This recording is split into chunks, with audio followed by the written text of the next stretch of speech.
Salam sejahtera, terima kasih karena bersama dengan saya di Nazaleen Unity Channel. Satu lagi perkara memalukan berlaku didedahkan dalam Perikatan Nasional.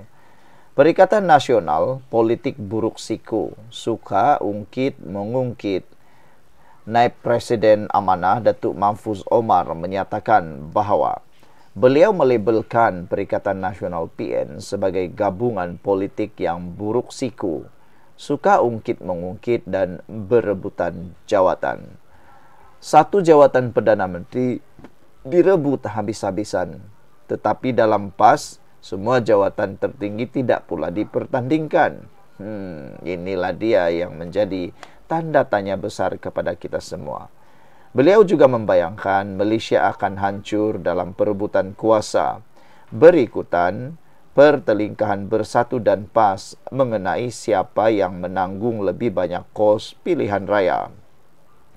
Jika parti-parti yang asik bertekak soal siapa bayar lebih dan siapa patut jadi ketua, ini diberi kuasa memimpin negara, rakyat hanya akan menjadi mangsa. Silap-silap hari bulan, kalaulah inilah yang memerintah negara kita, silap-silap hari bulan, kita akan jadi ungkit-mengungkit pula. Negara yang ungkit-mengungkit, yang mana kerajaan atau pemimpin akan mengungkit-ungkit apa yang sudah diberikan kepada rakyat, lalu menuntut apa yang rakyat boleh beri kepada mereka. Inilah yang paling kita tidak mahu. Apabila berlaku ungkit-mengungkit, jangan sampai rakyat pula diungkit-ungkit. Saudara-saudara sekalian, kalau kos pilihan raya pun Perikatan Nasional tak sehaluan, bayangkan bila pegang negara nanti. Malaysia bukan selamat, tapi Malaysia hancur dalam perebutan kuasa dalam edisi ungkit-mengungkit, katanya dalam satu kenyataan hari ini. Sebelum kita teruskan ulasan ini, jangan lupa tinggalkan komen Anda dengan tanda pagar "Kami Sayang Malaysia". Tapi sebelum itu, izinkan dulu saya kongsikan kepada Anda semua. Ini ialah terapi imun Transofactor for Life. Terapi imun yang meningkatkan daya imun badan kita sehingga 400%. Secara umum dan ringkasnya, apabila imun badan kita lemah, apabila imun badan kita bodoh, apabila imun badan kita tidak seimbang, kita kena penyakit dan kita tidak sembuh daripada semua jenis penyakit. Tapi terapi imun ini mengajar, mendidik dan menguatkan imun badan kita supaya imun badan kita bukan sekadar bijaksana tapi seimbang. Apabila imun badan kita sudah jadi kuat, bijaksana dan seimbang, kita sembuh daripada penyakit, karena imun badan kita itulah yang akan menghancurkan semua akar penyakit yang berakar di dalam tubuh badan kita. Cepat dapatkan produk ini melalui nombor telefon saya yang tertera. Produk ini lulus KKM, halal dan diperakui oleh doktor-doktor di seluruh dunia. Tuan-tuan, kalau tuan-tuan sudah pernah berdoa bertahun-tahun untuk masalah kesehatan Anda, mungkin ini ialah jawapan yang Tuhan hantar untuk Anda semua. Kebenarannya, saudara-saudara sekalian, ialah kalau kos pilihan raya pun Perikatan Nasional tak sehaluan, bayangkan bila mereka yang pegang negara. Malaysia bukan selamat, tapi Malaysia hancur dalam perebutan kuasa, kata Mahfuz dalam satu kenyataan.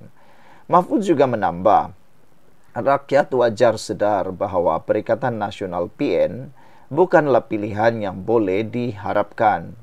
Mereka gagal menguruskan kejujuran sesama sendiri. Bagaimana mungkin mereka boleh menguruskan sebuah negara? Soalnya lagi, Bersatu dan PAS saling menyalahkan selepas Menteri Besar Kedah, Datuk Seri Muhammad Sanusi Matnor, mendakwa parti dalam gabungan PN banyak bergantung kepada jentera PAS dan keuangan parti itu untuk bertanding dalam pilihan raya. Ia kemudian mendapat respon bekas pegawai kepada Tan Sri Muhyiddin Yassin yang mendakwa sebenarnya Bersatu yang banyak mengeluarkan perbelanjaan pilihan raya, termasuk memberi sumbangan keuangan kepada PAS. Saudara-saudara sekalian, sekarang ini siapa sebenarnya yang betul? Siapa sebenarnya yang salah? Karena Sanusi kata, tunjukkan siapa yang dapat duit itu.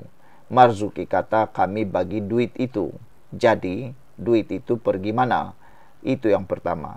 Yang kedua, jadi duit yang banyak itu datang dari mana? Siapa penyumbangnya, datang daripada mana duit itu. Takut-takut nanti dana politik itu datang daripada sumber yang tidak kita ketahui, sumber yang meragukan, dan mungkin datang daripada penggubahan uang haram. Lebih menarik, kita harap sikap dan kebiasaan ungkit-mengungkit ini tidaklah berlaku dalam negara kita. Kita takut nanti kalau kita dapat sebuah kerajaan yang suka mengungkit-ungkit. Dia akan ungkit, dia bagi 20 ringgit, dia bagi 100 ringgit, dan rakyat diasak, dipaksa untuk mengundi. Nanti kalau tak undi, takut-takut pula dituduh pula kita jadi macam-macam. Orang jahat, orang ini, orang itu. Dan lebih takut lagi kalau nanti pula dituduh tidak masuk surga sebab tidak undi. Diungkitlah semua kebaikan-kebaikan diri sendiri sampai terjadilah ungkit-mengungkit, tuduh-menuduh. Jadi, sekian dulu untuk kali ini. Jangan lupa tinggalkan komen Anda. Kita jumpa lagi. Bye-bye. Salam sejahtera. Terima kasih karena bersama dengan saya di Nazilin Unity Channel. Perikatan Nasional Politik Buruk Siku Suka Ungkit-Mengungkit. Itu adalah isu antara kenyataan yang dilabelkan oleh Datuk Mahfuz Omar. Sebelum saya teruskan ulasan ini, ada satu pertanyaan dan kenyataan daripada netizen yang menarik perhatian saya. Netizen ini kata, apa kata kalau parti bersatu tinggalkan saja parti PAS dan membuat jajaran baru, membentuk gabungan baru. Tinggalkan Perikatan Nasional, bentuk jajaran baru bersama dengan MIC dan MCA. Kerana Muhyiddin pun datang daripada UMNO. Jadi, kalau mereka membentuk jajaran baru bersama MIC dan MCA bersama dengan bersatu, maka ini lebih wajar, kata netizen. Kerana bersatu mewakili Melayu, MCA mewakili China dan India pula MIC. Jadi, kewajaran mereka membentuk jajaran baru meninggalkan parti PAS ini, kata netizen, lebih logik. Karena sekarang sudah dapat dilihat wajah sebenar PAS. PAS mula menunjukkan perbuatan ulangan mereka seperti ketika mereka mengkhianati muafakat nasional. Apabila UMNO jadi mangsa, UMNO jadi sasaran, ditinggalkan begitu sahaja, berkahwin pula dengan Parti Bersatu. Kali ini sudah tiba lagi waktunya. PAS pula melondehkan Bersatu. Bukan sekadar mereka memalukan Parti Bersatu tentang niat Bersatu mahu jadi pemimpin Perikatan Nasional terus, mereka juga melondehkan hal dana keuangan politik pilihan raya. Perkara-perkara ini sangat sensitif.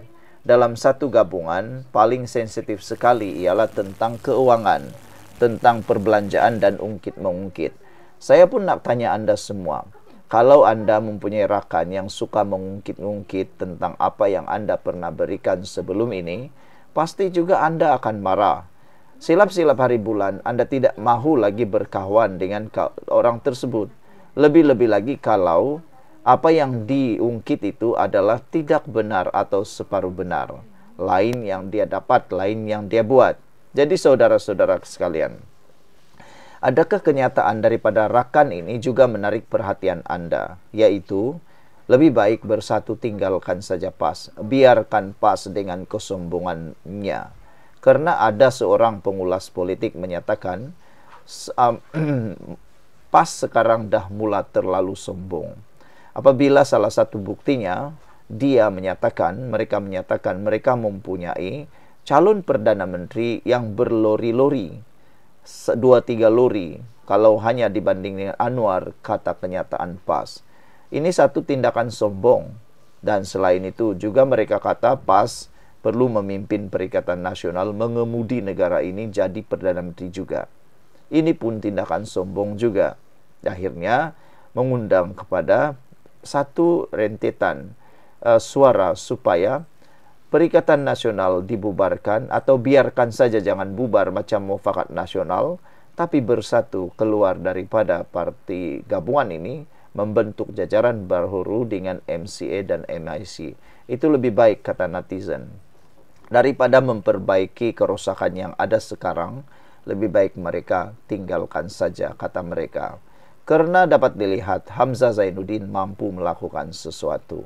Berbanding bersama dengan PAS, mungkin Bersatu akan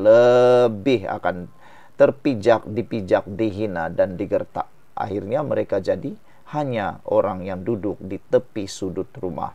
Sebelum kita teruskan ulasan ini, jangan lupa tinggalkan komen Anda dengan tanda pagar Kami Sayang Malaysia. Tapi sebelum itu, izinkan dulu saya berkongsi kepada Anda semua. Ini ialah terapi imun Transfer Factor for Life. Terapi imun yang meningkatkan daya imun badan kita sehingga 400% secara umum dan ringkasnya. Apabila imun badan kita lemah, apabila imun badan kita tidak lagi kuat, apabila imun badan kita bodoh dan tidak seimbang, kita kena penyakit dan penyakit berakar umbi di dalam tubuh badan kita, bersarang dalam tubuh badan kita. Tapi terapi imun ini mengajar, menguatkan, mendidik dan menyeimbangkan imun badan kita. Apabila imun badan kita sudah jadi kuat, bijaksana dan seimbang, imun badan itulah yang akan bertindak menghancurkan dan menghapuskan sendiri akar penyakit yang bertumbuh berakar di dalam tubuh badan kita. Apabila imun badan sudah jadi kuat dan seimbang, ia juga akan dapat membuatkan imun badan kita bertindak mengikut keadaan. Cepat dapatkan produk yang hebat ini melalui nomor telepon saya yang tertera. Produk ini lulus KKM halal, diperakui oleh dokter-dokter di seluruh dunia dan merupakan penemuan paling bersejarah dalam dunia kedokteran abad ini. Kalau tuan-tuan dan puan-puan sudah berdoa bertahun-tahun untuk masalah kesehatan tuan-tuan dan puan-puan, ini mungkin jawaban yang Tuhan hantar untuk Anda semua. Saudara-saudara sekalian, sebelum kita teruskan ulasan ini, bagaimana pula pendapat Anda? Adakah Parti Bersatu perlu terus berada terhina di dalam Parti Perikatan Nasional? Ataukah Bersatu harus buat perkiraan yang baru? Sampai ke hari ini, kita belum dengar lagi apa-apa permohonan maaf daripada PAS atau apa-apa cerita tentang perdamaian antara Bersatu dan PAS. Harus diingat, makin lama makin apinya akan membakar. Bahkan sekarang Sanusi pula bertindak bukan sekadar menyangga dakwaan mereka terima uang, tetapi juga telah mula mencabar kepimpinan ataupun Marzuki supaya mendedahkan kepada siapa duit itu diberikan. Saudara, saya rasa kalau semua itu didedahkan, ini akan menghancurkan Parti Bersatu dan PAS sendiri. Emosi-emosi seperti ini boleh menghancurkan Parti Perikatan Nasional sendiri. Dan bagus jugalah, rakyat pun sebenarnya tertunggu-tunggu kepada siapa yang terima, tangan siapa yang terima duit itu, akaun siapa dimasukkan, semuanya itu kita mau tahu. Dan kita harap-haraplah nanti SPRM pula akan ambil alih kes ini. Manalah tahu kan ada ciri-ciri rasuah, penyalahgunaan uang, penyalahgunaan kuasa, dan penyelewang penggubahan uang haram. Pendedahan demi pendedahan kita tahu sekarang. Kita harapkan apa yang berlaku dalam Perikatan Nasional ini tidaklah berlaku dalam Pakatan Kerajaan Perpaduan Madani. Jangan sampai perbuatan ungkit-mengungkit yang buruk ini berlaku pula dalam parti politik yang lain, dalam gabungan yang lain. Jadi, sebelum kita berpisah, apa pula pendapat Anda sekali lagi? Patutkah Bersatu tinggalkan Perikatan Nasional, tinggalkan Parti PAS, biar dia buktikan betulkah dia ini sombongnya tahap gaban ini betul-betul boleh menang 80 kerusi tanpa bantuan Bersatu? Dan betulkah PAS boleh menang besar dengan lambang yang mereka gunakan, logo Parti PAS? Tengoklah nanti, kita sama-sama saksikan. Sekian dulu untuk kali ini. Jangan lupa tinggalkan komen Anda. Bye-bye.